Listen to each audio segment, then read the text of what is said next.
तर आणखीन एक मोठी बातमी समोर येते। नीट संदर्भात आजची सुप्रीम कोर्टातली सुनावणी टळलेली आहे। नीट बाबत आज सुनावणी होणार नाहीये, तर ती 18 जुलै रोजी होणार आहे। आताची महत्त्वाची बातमी आपण बघतोय। नीट संदर्भातली ही महत्त्वाची बातमी आहे। नीट संदर्भातची आजची सुप्रीम कोर्टातली सुनावणी ही टळलेली आहे। नीट बाबतची सुनावणी आज होणार नाहीये, तर ती थेट 18 जुलै रोजी होणार आहे। यामागचं प्रमुख कारण काय हे पाहणं सुद्धा जाणून घेणं अत्यंत महत्त्वाचं ठरणार आहे। नीट संदर्भात आणि या परीक्षेसंदर्भात त्याच्या विरोधात अनेक याचिकाही दाखल झालेल्या आहेत। यामध्ये गैरव्यवहार झालेला आहे असाही वारंवार आरोप होताना आपण पाहिलाय। अधिक माहिती घेऊयात, राम राजेश शिंदे आमचे प्रतिनिधी आपल्या सोबत आहेत। राम, काय नेमकं कारण आहे सुनावणी टाळण्यामागे? बिलकुल महत्वाचं कारण म्हणजे हे सीबीआयनं आजच आपला स्टेटस रिपोर्ट दाखल केलेला आहे।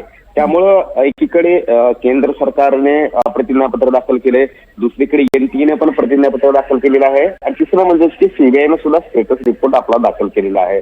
आणि त्यामुळं या संपूर्ण म्हणजे प्रतिज्ञापत्रामधील मुद्दे किंवा सीबीआयचा स्टेटस रिपोर्ट याचे सर्वच अभ्यास जो आहे ते सुप्रीम कोर्ट करणार आहे। हे जाणून घेणार आहे कोणते मुद्दे यामध्ये घेतलेले आहेत आणि त्यासाठीच हा अवधी मागण्यात आलेला आहे। आणि साधारणतः 18 जुलै म्हणजे की पुढील आठवड्यामध्ये गुरुवारी ही पुन्हा सुनावणी होणार आहे।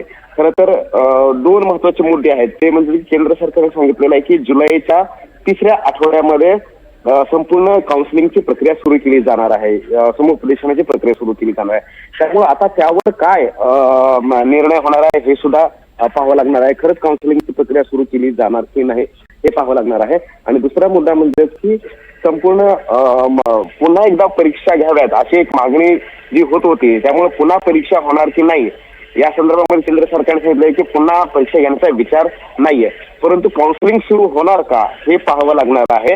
त्यामुळे आता वाट पाहावं लागणार आहे की सुप्रीम कोर्ट पुढे 18 तारखेला सुनावणी दरम्यान कोणते निर्देश देत आहे।